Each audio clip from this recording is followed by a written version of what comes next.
Welcome, everyone. We're so glad to have you back for another session of Fantasy Writers Week. We'll just hang out here for just a moment while our participants continue to filter in.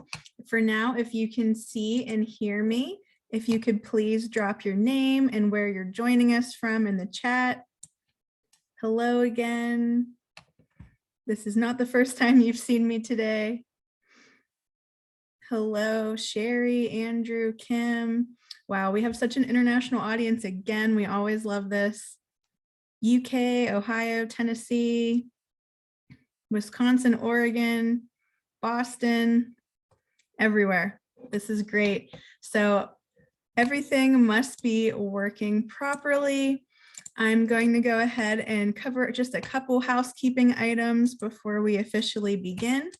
So welcome to A Wizard Did It, Magical Systems as Science and Fantasy. It's great to see all of you here again. During the session, if you have any questions for our speaker, Laura, please use the Q&A box. This will help us keep track of the questions and separate it from the chat, which, as you can see, moves very quickly. And if you're using the chat to connect with each other today, please select everyone from the drop-down menu. That way everyone will be able to see your messages and it won't just come to me. And I would also like to remind you about the special offer we have going on this week for our Fantasy Writers Week participants for 40% off yearly and lifetime ProWritingAid Premium. Whenever you go premium, you get access to all of our ProWritingAid Premium features, including our integrations for Google Docs, Word, and Scrivener, just to name a few, no word limitations, and our full library of writing resources. You can also support us in our company, which means we get to keep putting on events just like this for you, which we love doing. And lastly, you'll get to access Thursday's premium sessions and all the great replays long after Fantasy Writers Week is done. And then you can go back and rewatch them as you move through your editing journey. So we encourage you to take advantage of this 40% off offer if you can. It does end at the end of Fantasy Writers Week. So with all of that taken care of, we'll go ahead and begin. So welcome again, everyone. I'm Michelle Adams from ProWritingAid, and today I am joined by Lauren VanArendonk Baugh. And Laura writes fantasy of many flavors as well as nonfiction. She's just finished the epic fantasy tetralogy, The Shard of Elon, and has a number of new shorts and fantasy anthologies. Laura enjoys travel, fair trade chocolate, and making her imaginary friends fight one another for her own amusement. And she also has two very, very cute dogs, which I got to see before the session started today, which was a treat. So Laura, before they got banished. Yes, before they got banished. But if you're ready, I'll go ahead and disappear and just learn with everyone else, and then I'll pop back up to do some Q&A at the end. All right, thank you so much. And thanks for handling the questions and such as they come in. So we are going to talk about magic systems. And I saw a couple things go by in chat and social media and such on, this is about building magic systems from the ground up. And I just want to say this is going to be just a little bit different than that. I'm not going to tell you how to build a magic system. There's actually a lot of really great information out there on that. I'm going to encourage you today to think about magic systems possibly from a slightly different angle than we are used to thinking about them when we are talking about building magic systems, which then I hope will help you to build your magic system more efficiently, more effectively, and just generally write better magic stuffs. So let's jump in and make sure, hold on, that my slides are going to work for me and all of these things. Hey, great, awesome. All right. So the title of this, A Wizard Did It. And if you've been hanging out in the fantasy geek community for a while, it's probably a phrase that you've heard. It's a catch-all phrase to explain, I don't know how this happened. You got me, a wizard did it, right? And I managed to track down the origins of the phrase. Excuse me.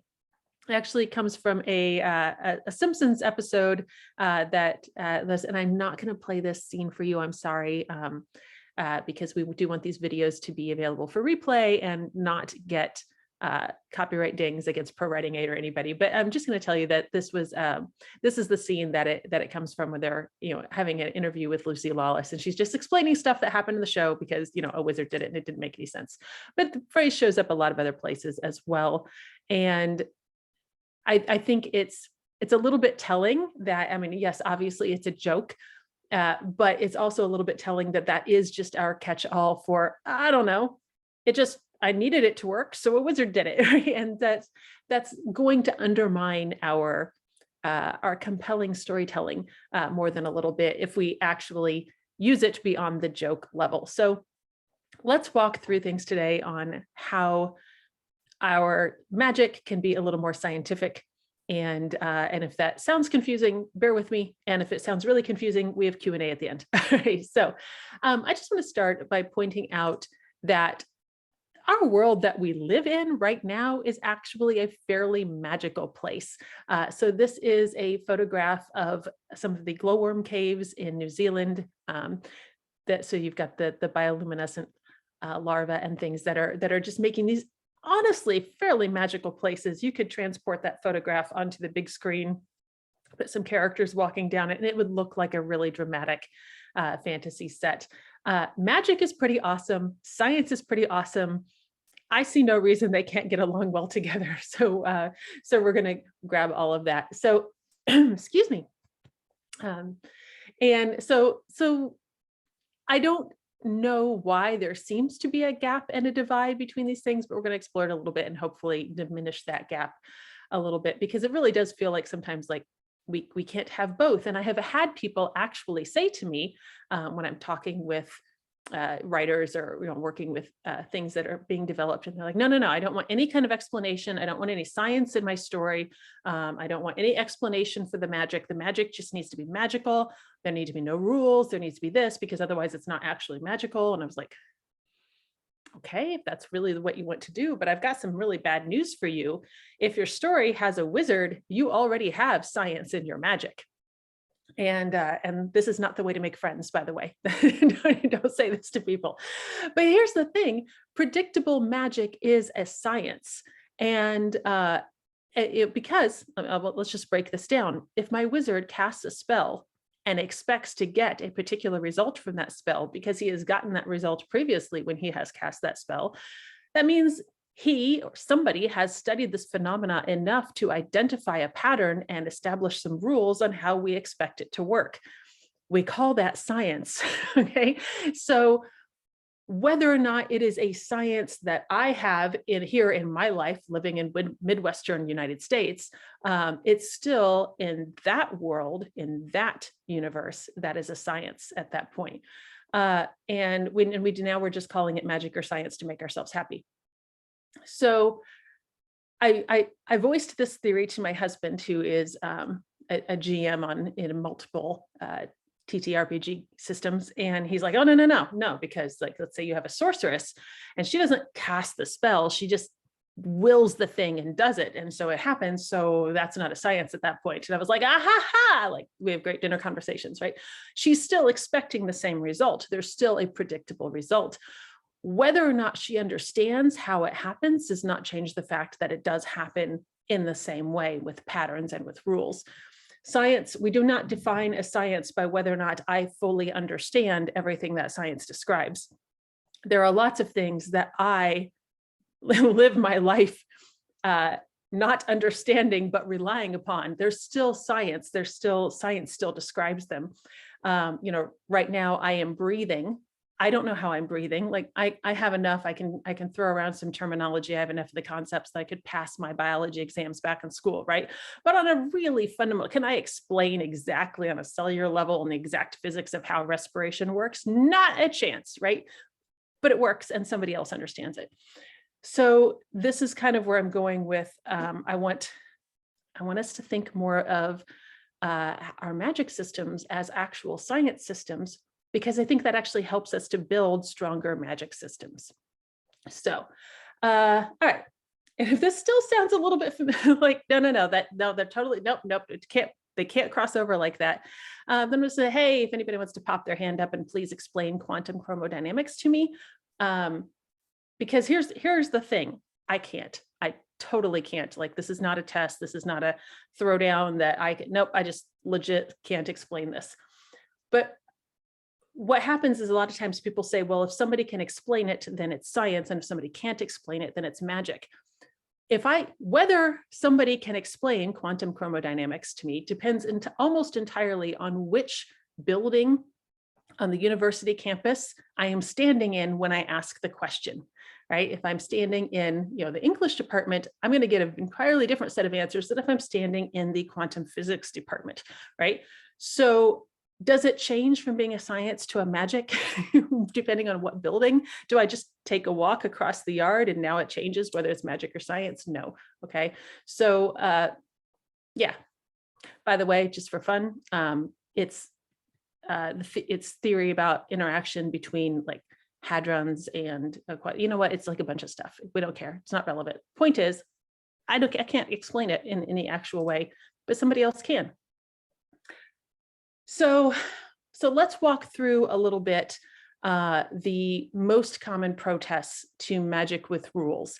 And I would like to address these. I'm also, if you give me just like, bear with me a smidge, I'm going to be checking the Q&A as we go in case there's something that's like burning about that we're doing right there. And if anything else, we will catch at the end. So I just want to grab that. I am going to grab Ashley's question first. If magic with a wizard is a science, would magic still be a science for creatures who naturally have it, such as Fae with elemental magic? And I'm just going to say, hey, I'm breathing right now. Can't explain it. Still science can still describe it. Okay. Birds fly. I can't. Looks like magic to me, but is actually something we can describe with science. And we're going to, again, spend a little bit of time as we go through this. And in case, by the way, in case you're wondering why I'm nerding on this in this particular way, I am a fantasy writer, but as was said at the beginning, I also write nonfiction. My other job is in animal behavior, which is very sciencey and nerdy.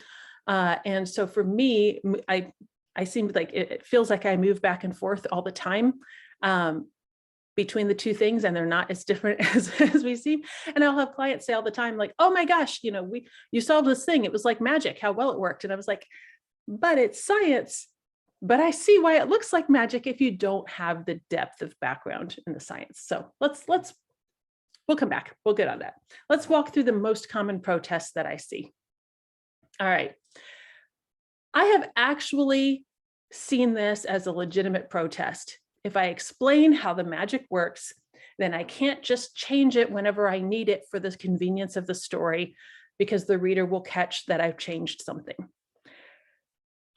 And I have some feelings about this argument. Mostly, this seems like really jerk behavior to me. What you're telling me is that you want to be able to fool your reader. You don't want to have consistency in the story. You don't want to have something your reader can rely upon.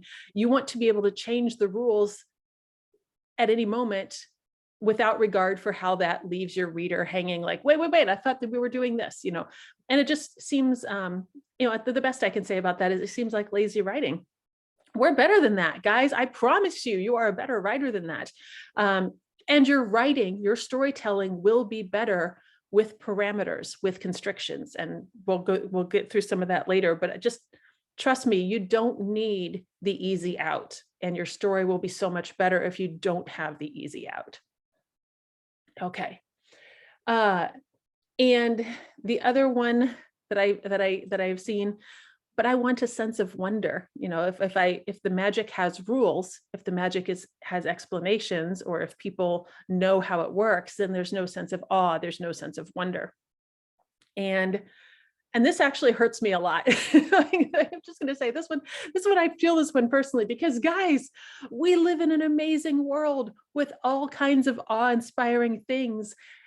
And we have science that gives us some insight into this stuff, and it doesn't make it less amazing to me. And I feel really bad if that somehow makes this photograph less beautiful to you, if you know that bioluminescence is involved. Okay.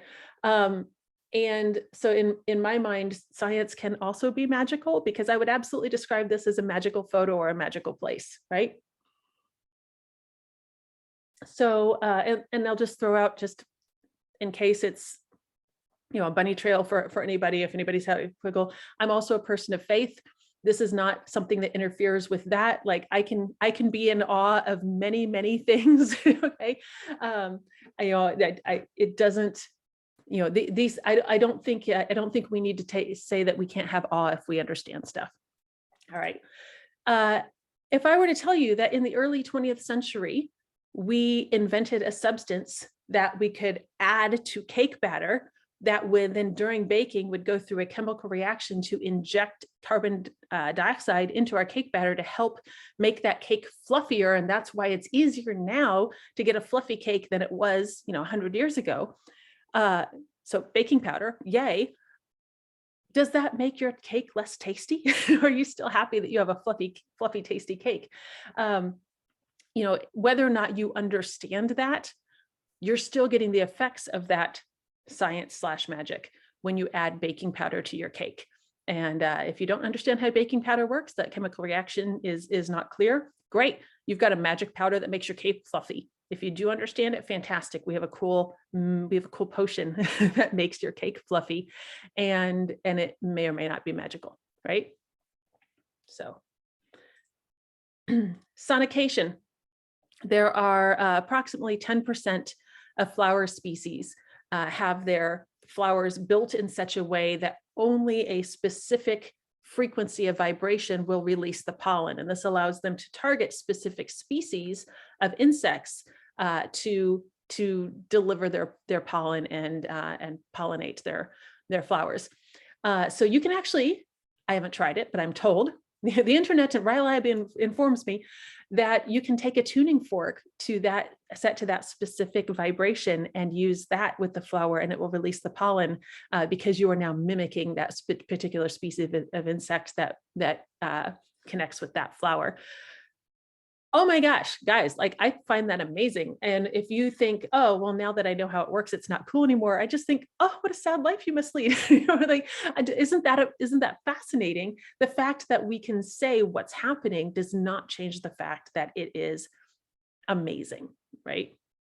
So, okay. So you're all familiar with Clarke's law. Any sufficiently advanced technology is indistinguishable from magic.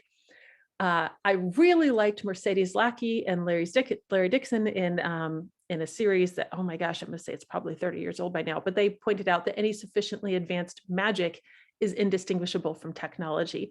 And it was a little bit of a joke in that novel, but also I seem to think it's a pretty valid statement we can make arguments about. So, all right. So what I'm saying here is, sorry, just got on my roll about like science is cool. But what I'm saying here is starting to think about your magic as science, one, helps you develop some actual rules for it. And no matter what your background is, what you've read so far about creating magic systems and building magic systems, you know that there need to be some rules for magic. And if you again, I still see some pushback against that. And I'm going to tell you, your storytelling will be so much better if you have some established rules and boundaries and parameters for your magic. And we'll get a little bit more into that in the later, but for right now, just trust me on it. We can argue later. And so what that means is as I'm building my magic system, I'm able to be more consistent with it because I already know, we all studied the scientific method in 3rd grade. We all, had to do a science project or a science report or whatever. So your brain's already trained to think that way. So it's easier to start building a system, not from scratch, but playing with a system that you already have some familiarity with. And I don't care if you're a professional scientist or not or whatever, but you at least are, passingly familiar with the concept. That does not mean you cannot have an amazingly cool, way out there, really innovative magic system. It just means that it's going to help you be a little bit more consistent with that amazing, cool magic system. Okay. And then when you need to explain why your magic is easier or harder or something, now you've got some things also to play on. So the shameless self-reference here, but in my last novel release, I had a snarky mage getting mad at people not understanding why something was difficult. So she did the classic thing of, I'm going to use the really big words from my field that you won't understand to explain why this is hard since you can't do it, right? So don't tell me how to do my job kind of thing. And it was great because the entire series, I would just go like browse around on physics forums on the internet, pull out things that looked kind of like what I was trying to accomplish, read up just enough to know that I was going to put those words in the right order. And it doesn't matter if it works exactly like our physics that we're using here in our world. What I've got is a consistent framework that I can pull from that to make my magic more believable, right? So, okay, let's assume at this point you're at least a little bit with me. Okay, magic is science, cool. Like humor the weird person, it's fine. So what do we do with that, right? So let's jump in. Again, our magic can still be pretty magical. The fact that I have put some rules and parameters on it does not mean that I have made it less magical. It just means that now we can actually get excited because we can grasp how big it is, right? Oh my gosh, I just Hitchhiker's Guide, right? If anybody thinks back to the Douglas Adams, infinity is actually too big to comprehend, but near infinity, you put a little bit of parameters on it, and now it's unbelievably, overwhelmingly huge. And I think the same thing is true with if there's a system, I can perceive much better how big that system is than if there's just no frame of reference whatsoever. I don't know if that made sense. That wasn't in my notes. Just roll with me here. Now, here's the big thing. If we are thinking of our magic as science, that doesn't mean now everybody actually has it. It doesn't mean everybody actually has access to it in the same way. It doesn't mean everybody understands it. Guys, if you look around our world, science is not equally understood and adopted, right? So, there's a lot of misunderstandings. There's a lot of, I have simplified this to teach it to children, and then people keep that oversimplification as they age, and so they don't understand the more complex but more accurate version. And fundamentally, there's just a lot of stuff I don't need to understand to live my life. Okay, so as I showed here on the slide, photovoltaic, solar energy cells. My house runs on solar energy. I have a house, a roof full of panels. It's great. It powers my house. I don't actually have a freaking clue how PV cells work. None. Couldn't tell you anything. The sun shines, my microwave runs. There could very well be gnomes in the middle doing things. I couldn't tell you, but I will tell you that I have access to it and I'm using it, and I don't understand it. And I think this is where people miss a lot of opportunities in their fantasy writing. So it is not so much about what the magic is or what the science is. It's about what the characters understand, and it's about what the readers understand. And those things may not match up. Okay, and it's fine if they don't match up. In fact, it's probably fine if your characters all have various levels of understanding, because that's what our society looks like too. Okay, so let me walk through this a little bit here. Okay, you can have any level of understanding in your characters. You can have characters who have no grasp whatsoever of how the magic works. So everything is pure magic, right? Like we don't have any explanation for it. You can have characters who are really well versed in how it works, but you as the author need to know what the rules are. Whether or not that's ever explicitly stated on the page, you need to know that so that it is going to be consistent. And your reader, if you do that well, will pick it up subconsciously. You don't need to overtly explain it. It'll just be there as subtext and they'll grab it. Do whatever you want. This is not me telling you how to have a magic system. Okay, this is me telling you just make sure that your system is a system, and then go. Because if there are no rules, there are no parameters, there's no system, and that's actually a lot harder to write and a lot harder to read. And I don't think it's harder but worth it. I think it's just harder for the sake of harder, and I think it actually degrades your storytelling. So, all right, so let's walk through here. This is not as simple. You'll frequently hear people talk about there are magic users and there are non-magic users. It is not that simple.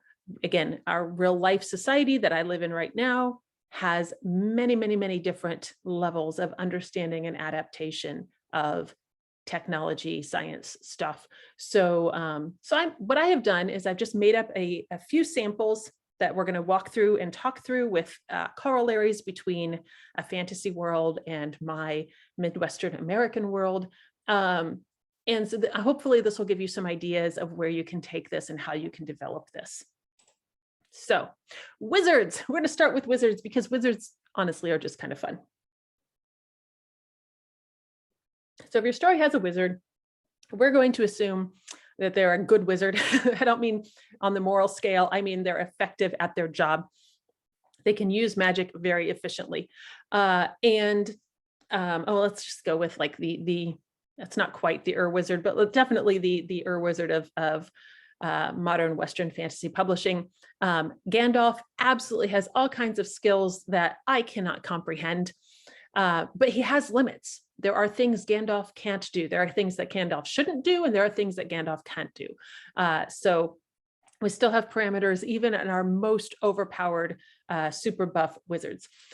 So these are people, wizards are people, I'm just going to describe them as they are people who are very, very studied. They understand a lot. They know how to achieve a lot using the systems that they have studied, whether you want to call that system, magic, technology, whatever, they're really good at it. So they have mastered it to some degree. And you can have wizards of various skills, but we've got wizards. The IRL version, the people that we live with who do this, statisticians, oh my gosh, I have a friend who's on the cutting edge of research mathematics and we can't have a conversation. Just there's no part of me that has any grasp at all on what he does. Pure wizard, okay? Medical researchers are doing all kinds of amazing things that I cannot comprehend. Behavior analysts, I threw that in there because I am one and it makes me happy to sound like I'm a wizard. But these are people who can understand a system, decide what they want to do with it, and know how to apply their technology to get the results they want. They can probably explain it to anybody who has a grasp on at least the base concepts of what they're doing. All right. They know how to manipulate something to get a result. They know how to change something to get a different result. This is what makes them a wizard in this field. All right. And this is why we have the slang term wizard for somebody who's really good at their job, right? Okay. All right. And then let's go over here to what I'm going to call magic users. These are people who are not wizards, but they use the system, magic, technology, whatever you want to call it. And so they might know a little bit about, I need to do X to get Y to happen, but they may not really fully understand how X gets to Y. This is me and the solar cells on my roof, right? I knew I wanted solar. We installed it. It's powering my computer right now. Yeah, that's it. You've tapped out my knowledge on the subject, right? Like it happens. Some people will understand more about it. Some people will understand less about it, but nobody's quite to wizard level if they're in this category. That's why they're in this category, not wizard category. Good, Laura, that was very clear. Thanks for that. Okay, conversation's a rough draft. All right.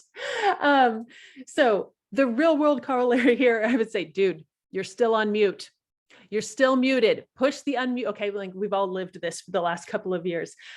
These are people who are using technology, but have various grasps and various levels of competency with this technology.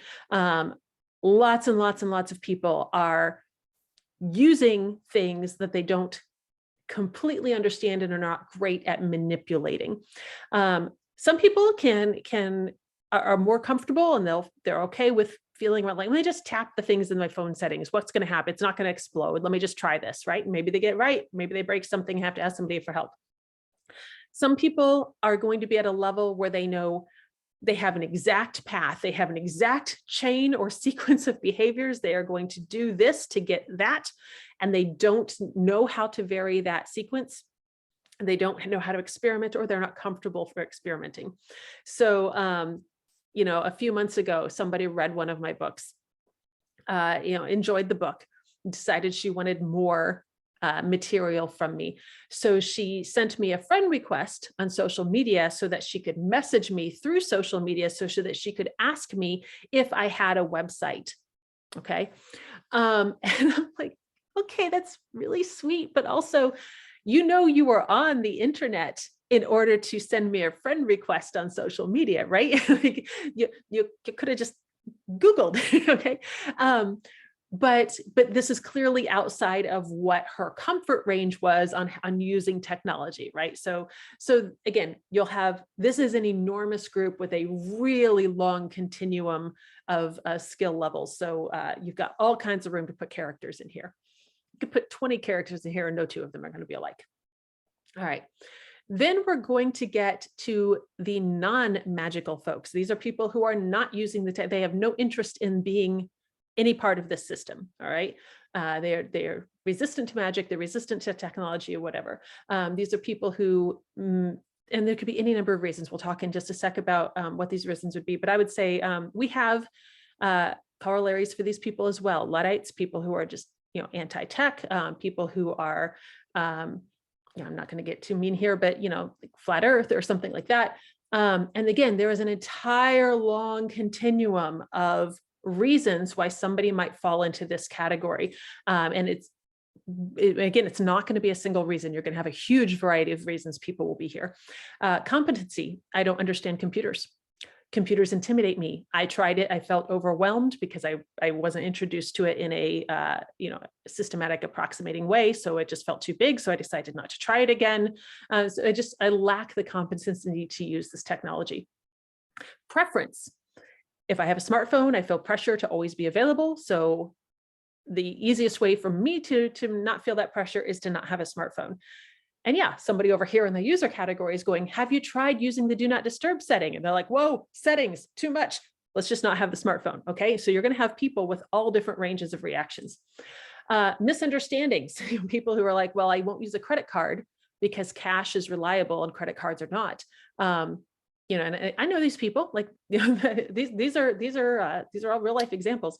And I would say that's a misunderstanding because that cash is actually just a piece of paper that we have agreed to pretend has value. And as soon as we stop agreeing to that, it no longer has value. So it's not actually more reliable, but that's okay. That's your comfort level. That's what you're feeling like you want to work with. So that's where you are, right? And so again, a number of reasons that you can get people into this category. And you can move that people, by the way, people move in and out in between categories all the time with education or experiences, or something was alarming. So they moved they moved from a user to a non-user or something. Anyway, conspiracy theories. Conspiracy theories are big. I don't want to be a part of that because bad things are happening over there, right? So again, all kinds of things, all kinds of reasons that you can get people. Don't assume that somebody's in a category because they're going to be all the same kind of people. It's not. It's going to be a huge range of people. Here's the take-home message, though. Oh, excuse me, knocking things over. Depending on the story you're writing and depending on the world that you're building, you can have an enormous array of types of characters and their relationships to the system, whether that's a magic or science or whatever you're calling it. And again, I think it's an oversimplification when people talk about magic users or people who are not magic users. That is way too simplified a way to think about it, because that is not at all how we live in our world. So give yourself plenty of latitude, and that gives you so much room for characterization, for exploration, for development of that magic system. Because a person who is a low-level user who meets a wizard and thinks, I'm the guy who knows how to program my VCR, so it's pretty amazing. So I'm pretty cool. And then we get over to here and like, I didn't even know that was an option. Like my mind is blown by this technology. My big fish in my small pond suddenly feels very awkward. And so you just got all kinds of things that you can play with. So, okay. All right. Let's move on. Okay. Let us go to, you know what, let's just jump into the deep end already here. Hard and soft magic, because we can't have a conversation without magic systems without somebody bringing up poor Brandon Sanderson's essay and taking a stand. If you have not read Brandon Sanderson's essay on hard and soft magic, I encourage you to do so. It's available for free. It's right on his website. Just do some Googling and find it. And it's a good way to think about magic systems as you're developing your magic system. The problem is sometimes people like drama. I don't know. The only thing I'm going to do here is just say, don't try to make rules out of something that is explicitly not rules and then complain that it's too restrictive. It was never meant to be rules, right? It was meant to be something to consider, something to think about. And if you're like, wow, I haven't seen this drama, great, live your life. It's awesome. Okay. I'm going to just simplify and say, Brandon Sanderson made some really excellent points. He never said it was supposed to be a rule for all magic systems, but here's something I'm going to tell you that I think probably should be a pretty hard and fast guideline as you're building your magic system. If the reader does not understand the limits or the rules of your magic, whether that's explicitly or just implicitly in the text, then it's probably a bad idea to use magic as the major solution to your plot, okay? And my example here is, oh no, we're trapped in this squeezing pit full of multiple spikes, but I'll just use my magic to tell it to stop and then everything's done. Fine, we'll walk out, yay. If magic can always solve a problem because magic has no limits, then there was never going to be any tension in your story. And if there is no tension in your story, it's probably a boring story. Okay, so again, there are lots of ways to do this, and I'm speaking in very, very general terms. But if magic can do anything at any time, then we actually never have any problem in the story. Okay, all right. The other side of that, in my recommendations, if magic is going to be a plot solution, then we need to have some sense of rules and limitations. And this allows your characters to be clever, which makes us like them and want to read about them. So our pit trap is squeezing in. I can't just magic that away because it doesn't have that ability. My magic doesn't affect stone walls, but oh, there's algae living in the cracks in these stone walls. I can ask the algae to grow super fast and it will shatter the stone walls. And now we can get out. Yay, clever use of magic for the win.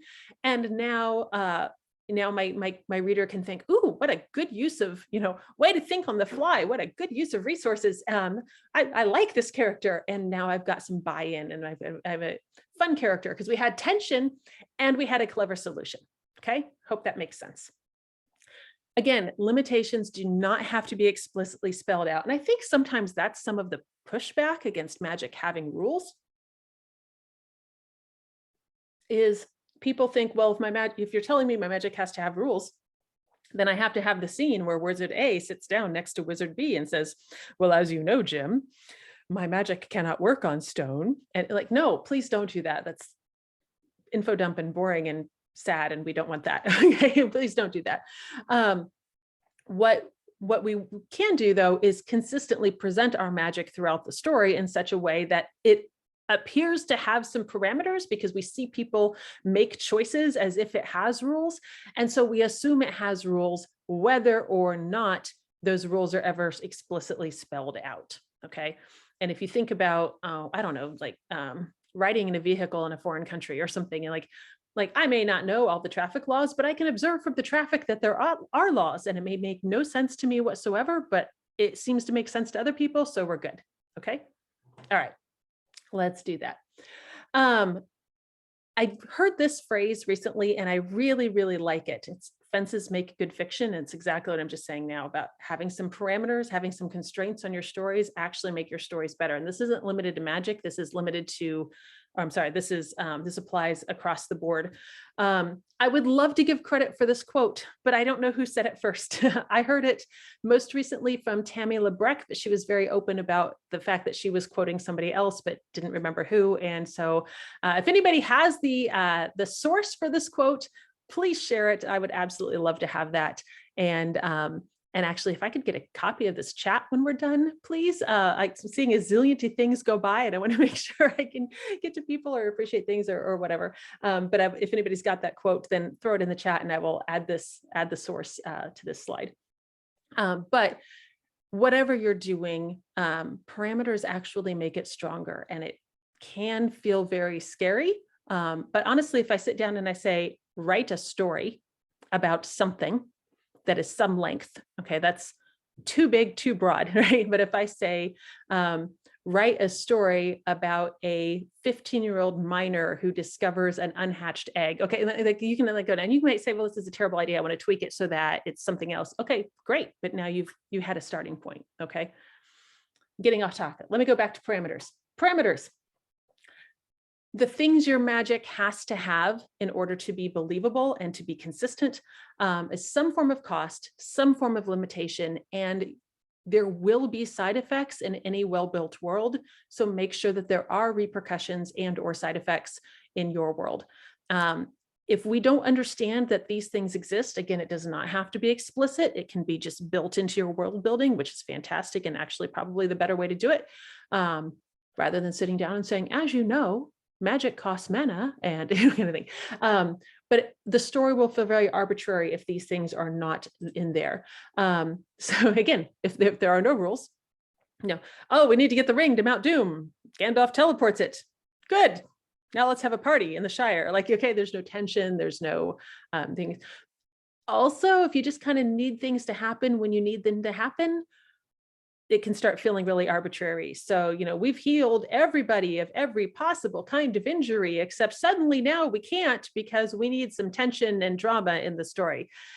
And it feels a little bit cheaty and people notice, right? Okay, so everything has a cost. It doesn't have to be a huge cost, but any choice you make, there is some cost somewhere. And this needs to be true in your magic. And then we start getting into the really cool concept of behavioral economics, okay? When is it easier to use magic and when is it easier to use very traditional mundane things, conventional, like, do I need to teleport this or can I just drive it across town? Okay, because now I have to start weighing what are the costs. Is it so urgent that it costs less money to drive it across town? It's very expensive to teleport, but time is of the essence, so it's more efficient to teleport than to drive, and any kind of things. We start getting into those choices. If it's a solution to a plot problem in order to make your story stronger, it probably should involve some sort of cleverness or sacrifice. We love sacrifice stories. Thank you. So again, think about how you want to do this. Costs are not always obvious. And actually you can get some really good storytelling where you think there's cost is A and the cost is really A plus B, right? So when I say costs are not always obvious, I'm going to pull out a real world example. And this isn't meant to be political. It's just a real easy example. Something I hear people say frequently is like, oh, we'll just use plastic cutlery, plasticware is easy. Okay. Oh, plasticware is easy. Okay. Is it easier to dig up the crust, pump out oil, ship it to refinery, ship that, to a thing. We're going to throw it into molds. We're going to package that. We're going to ship it here. We're going to pick it up. We're going to go through all this. Or is it, but you're seeing only the buying the stuff off the shelf. I grabbed a box of plastic forks, but there's actually a whole nother set of costs to that we're hiding behind other things. And so, again, this is a great thing to do with your magic, okay? That I think the cost is A, but it's really B. So very, very minor spoiler alert coming, but I think it's okay. What if you found out that magic that you were used to doing on a daily basis and were really good at was powered by life energy, and every time you did it, you killed someone you didn't know, all right?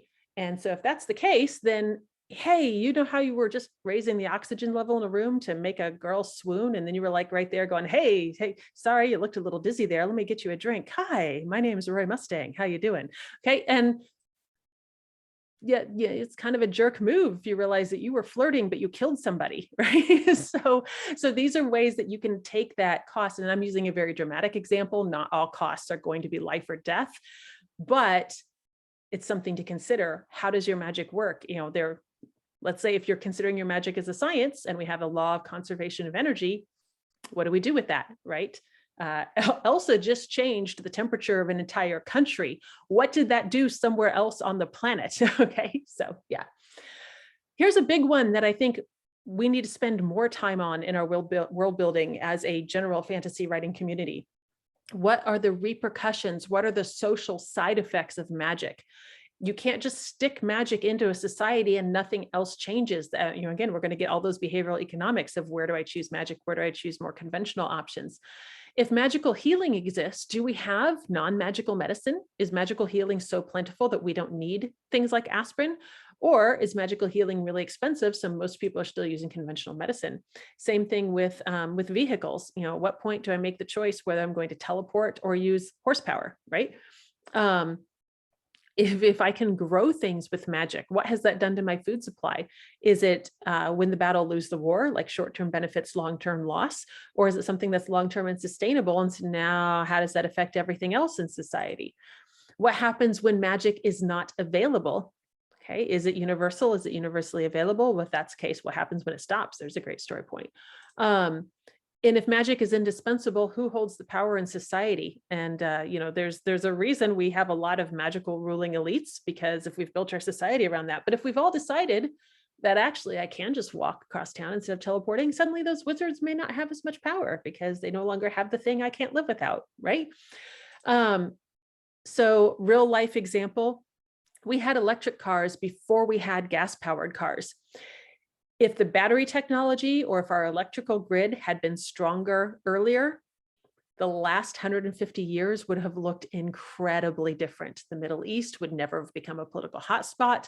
Quite a lot of wars would never have been fought. Okay, we can do massive world shifts by making a technology more or less available. Okay, so these are just things to think about. So just take all this stuff and do it with your magic. So at this time, we're going to open up for discussion and questions, and I will try to get to some of the Q&A.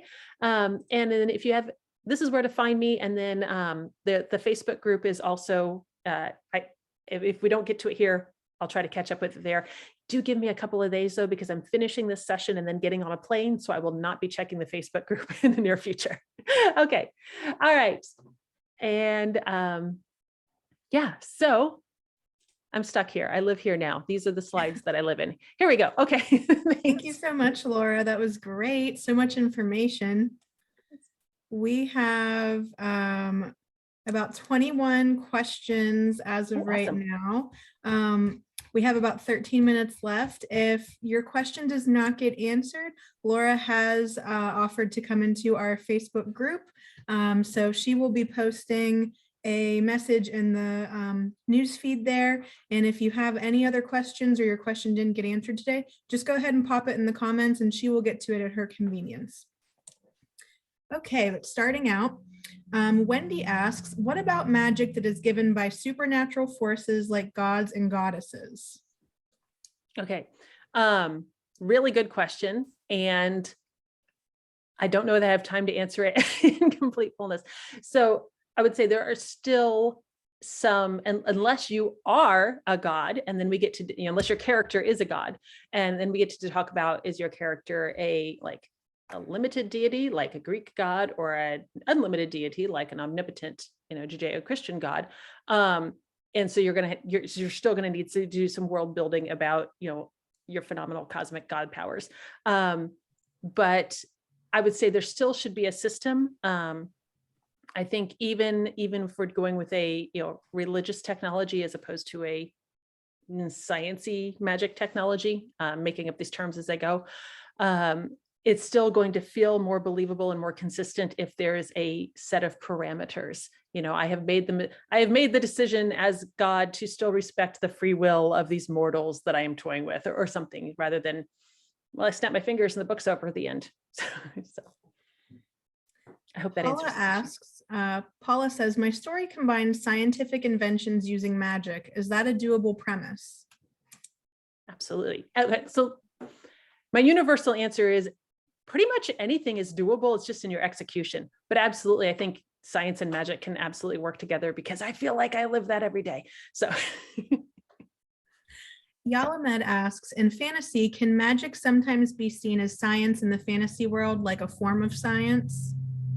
Yes, and somebody who's smarter than me, I believe the Shadow and Bone actually calls their magic small science, because they're saying, no, look, this is just a subset of natural laws that we're using, but somebody's probably going to have a better take on that than me. So Zoe says, if you have a world with advanced science and magic, what are some ways that you can keep those clearly separate for the reader?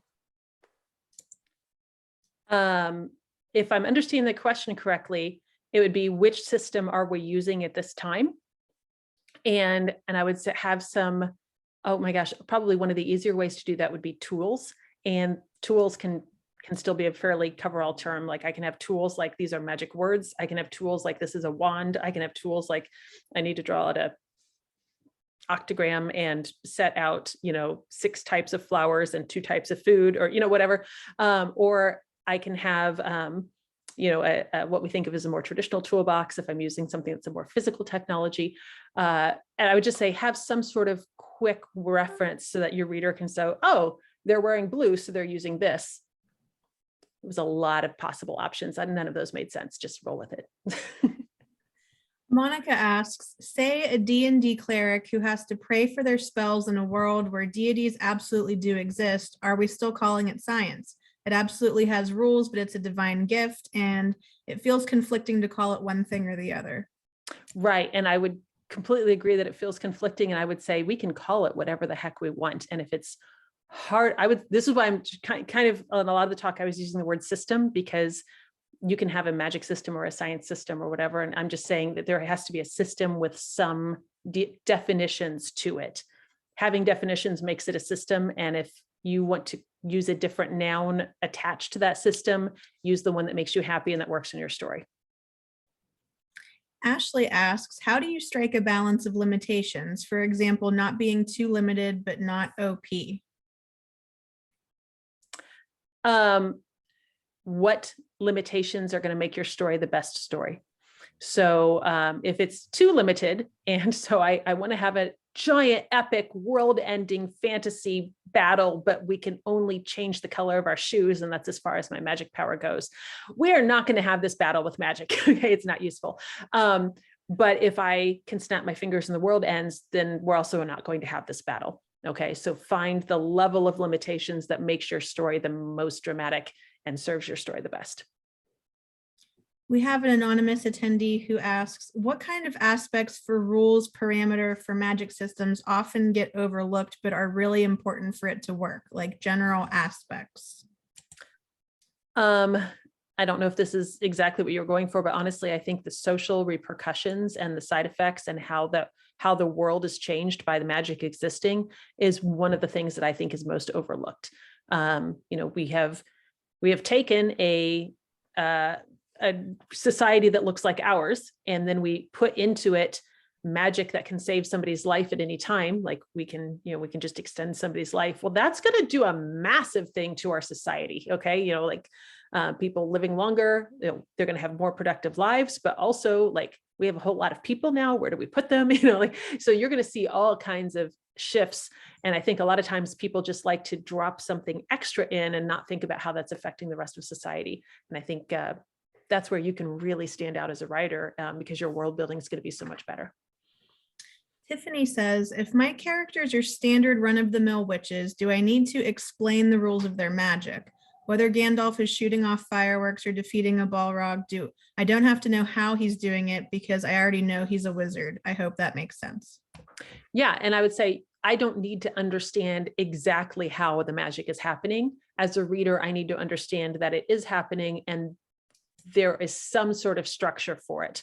How detailed that structure is, how much I, the reader, understand of that structure totally is going to vary from story to story. But I need to know that there's not just no rules whatsoever. They can do whatever they want at any time with zero costs and zero side effects, because then there's not going to be any tension in the story. Samantha asks, how do you implement your magic system without leading to an information dump or confusing the readers? Excellent question.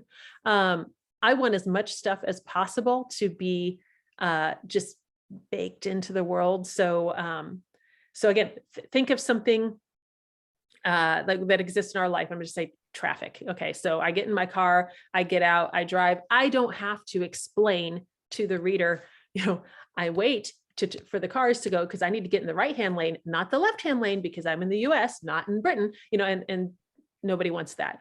But if I pull out to the end of my drive, let a car go by and then ease into traffic, people are like, oh, there's like a stream of traffic and you have to take your turns. Got it. I don't have to explain the rule. They're going to infer the rule. If I do it really well, they infer the rule subconsciously. without, consciously thinking about it, but it's still there. That's the best way to do it. An anonymous attendee asks, do you have any tips for describing the rules when you're dealing with a soft magic system? Wow. Like, that's see where parameters are good. Like, that's a really big, really big question. I have it. I would say sit down and, so write the thing, sit down and look at the thing. Like, if I didn't know how this worked, would I know how this worked? And again, soft magic systems, you're probably not sitting down and explaining to the reader exactly what the rules are. Okay. It's, Gandalf does stuff because he's a wizard, and my POV is from a hobbit. Wizardry is way out there. So I'm just going to assume that he's got a system, right? And I think probably just approaching it from that way, does it feel like, is the hobbit asking, well, why didn't you do the thing that you did last week? Because that would solve this problem, but now you can't for story reasons. Then I know that, something's not consistent, right? So. Andrea asks, how do you, as someone with a scientific mind, get out of your own way when building a magic system? I worry that I took one too many science classes because I'm always wondering, but does that make sense from an evolutionary standpoint and things similar to that? And I need help figuring out how to balance the two. I once offered, I said, like, I'm going to open a business just explaining, like, bring me your magical creature and I'll make your ethology better. Because so many of these things make no sense whatsoever they would never survive in the wild if they didn't have a magical universe to sustain them. And I think that's going to be a balance that you're going to need to strike personally, because we have such a wide range of readers. Like, I'm the worst person to watch a movie with. I'm sorry. If you bring in Jurassic World and you have a dinosaur that imprinted on humans, but definitely is going to walk through lava to eat these other humans. No, none of this makes sense. This is dumb. Okay, but I can't even.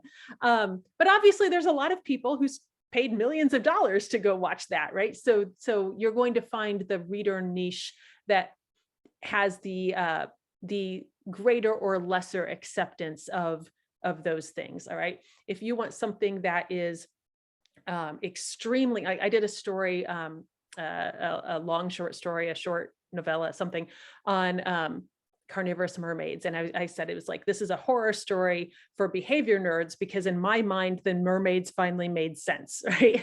But it's a pretty niche market, is I want to write, cannibalistic mermaids for behavior nerds, like, so you just, it depends on what market you're trying to reach. Don't be afraid to write it at the level that makes you happy, because there's a huge spectrum of readers, and you're going to be able to find somebody who likes the level of detail you go into. But just be aware that that is a market thing, whether people prefer hard or soft magic, or how plausible it is, that sort of thing. Kathy asks, how soon must the whole magic system be revealed? Can it be slowly revealed without messing too much with the reader? Yeah, and revealing can sound sometimes like info dump, and we don't like that. But yeah, again, all I need to know as a reader is that there is a system. I don't have to fully understand it unless that's part of the plot. But if I know that there is a system, I'm going to trust there's a system, and we're good to go. Yearn asks, do you have any good fantasy sounding terms for users of magic? I don't know that we even need a term, because I don't have a term for users of technology today, right? We just have people who are on Zoom right now. Okay. So we all jumped on Zoom. Most of us aren't programming for Zoom. All right. But so it depends on how prevalent magic is in your world. If you've got a few people who have access to this, then they probably have a term for it. If it's something that everybody more or less knows, yeah, these are the, just you go inside when the fireflies come out because they shower a plague on you. I don't know, I'm making stuff up. But if everybody understands this, then we probably don't have a special term for it, because we don't need to reference it, because it's so prevalent and universal. So that's going to be very individual to your story building. I don't know that that's a fun answer, but it's an accurate answer. I think we have time for one more question. Stephanie asks, can you make a magic system between hard and soft? Yes, that's a continuum. Those are just points on a continuum. You have a huge array of things that you can do. We like to label things because it's convenient. Labeling is not always the most efficient and it's not always the most accurate. Okay, so hard and soft, I would say just make a magic system that works for you and don't worry about how to categorize it unless you need to. Well, thank you so much, Laura, for being here. I just dropped all of the links again in the chat. Make sure you check out Laura's 2 links at the bottom. She will be coming into our Facebook group. As a reminder, if you did not get your question answered, please come check in there, drop it in the comments, and we will have the replay and the slides available on the hub very soon. So thank you everyone for coming, and thank you again, Laura. This was a great session. Thank you guys so much. Thanks for having me. Bye, everyone. We'll see you tomorrow.